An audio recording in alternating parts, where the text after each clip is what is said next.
Hello, everyone. Meteorologist Eric Finkenbinder here, wrapping up our Wednesday, September 17th.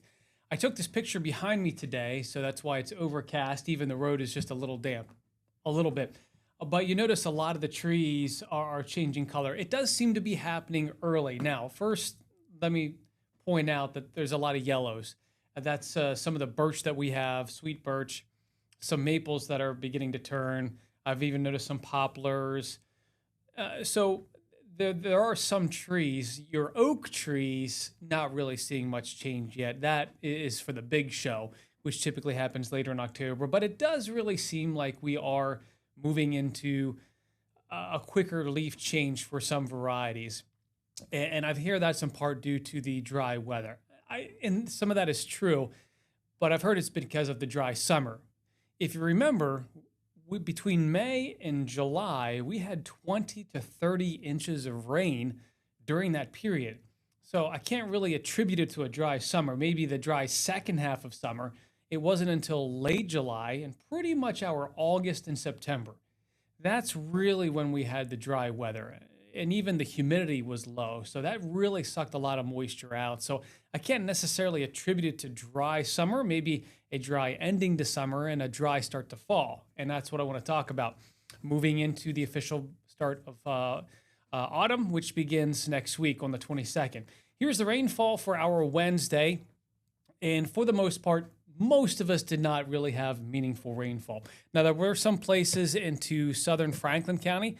Matter of fact, Mercersburg receiving over an inch of rain. So areas in green that we see here, southern York, we get close to the E-Town area, down into parts of southern Dauphin, perhaps a half inch to an inch of rain in spots. It was sort of spotty, but this wasn't a big rainmaker for a large part of the viewing area. Here's your quick 7-day forecast. When you kind of look at it overall, is there really much change in the pattern that we've had lately? The fact that we're back to sunshine, temperatures, when we can get the sun, are jumping into the 80s.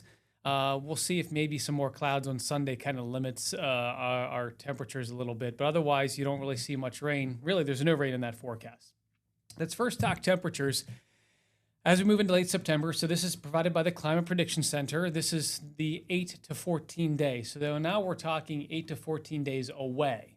And I would agree with this. I would say on average, we're going to be warmer than normal. So 70s and perhaps every other day or so, every few days, 80s. When you look at the average temperature right now, and then moving into the weekend and next week, when I say warmer than average, keep in mind 77 degrees. About every few days, we're going to be dropping that number. So by the time we get into next Thursday and Friday, the average high is going to probably be about 75 degrees. So yes, we would be warmer than average when you look at it over the next 10 days. What about moisture? So this is the latest. And lately, I don't think this has been very good. But at the same time, when you have a very flat and weak flow pattern, even the confidence levels, this isn't really showing very high confidence levels anywhere over the U.S. So it is low confidence for the most part.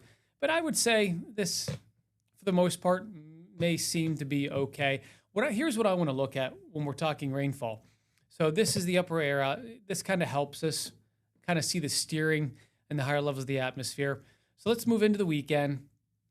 For the most part, what I'm gaining out of this is most of your cool air. Remember that cool start to September? That's all kind of returning to the north. So we're not really seeing those really comfortably cool, low humid days. We're getting more southwest flow. If you follow these lines, that it would be flow from the southwest. So still, that's why we're kind of looking at warmer than average conditions. There's your Bermuda high. I want to stop this here too and show you the Bermuda high. Notice where it's located? A little further out in the Atlantic. So any tropical activity that tries to form is going to swing around this high right out into the Atlantic. And even though people aren't, I'm not wishing for hurricanes, but tropical moisture can be beneficial. It typically is for our region, the remnants of tropical moisture. So if they continue to just ride outside of this high is too far east to really bring much moisture along the eastern seaboard. This is what I want to watch moving into later next week. Some of the models are beginning to hint at this low, not quite cut off, maybe initially. And there it is, showing a little bit of a cutoff. But what's happening is this low is going to be pulling more moisture from the south. Meanwhile, there should be a high ridge of high pressure to our north that's actually going to bring an easterly flow. So it's possible the weekend of September 27th, we could maybe get in to tap into some moisture. That is really what I want to highlight for anyone that may be looking for rain. Here's Tropical Storm Gabrielle. I mean, letter G, and here we are towards the end of September. We have not had that many storms. So if it follows out around that high, it's probably going to make that curve and go out and remain out in the Atlantic. That's your sort of tropical update. So here's my latest, looking at the end of the month, and we can say for the start of fall too. Warmer than average. And the second half of September does seem to be warmer than the first half. I haven't really changed that, and I think we're going to maintain that too. And for rain, without tropical waves nearby, we're not going to get anything substantial. But let's watch for the weekend of the 27th. Hopefully, maybe we can tap into some more moisture at that time. That's what I want to watch closely. And by the way, before I wrap up, I've been hearing a lot of people asking and inquiring about winter, because they've been hearing stories that this could be a cold winter or a snowy winter. I'm going to be working on that and probably provide an update next week.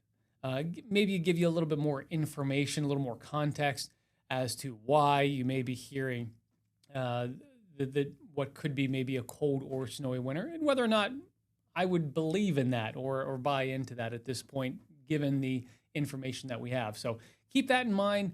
As we head into next week, I'll give you an update then. Thanks for watching.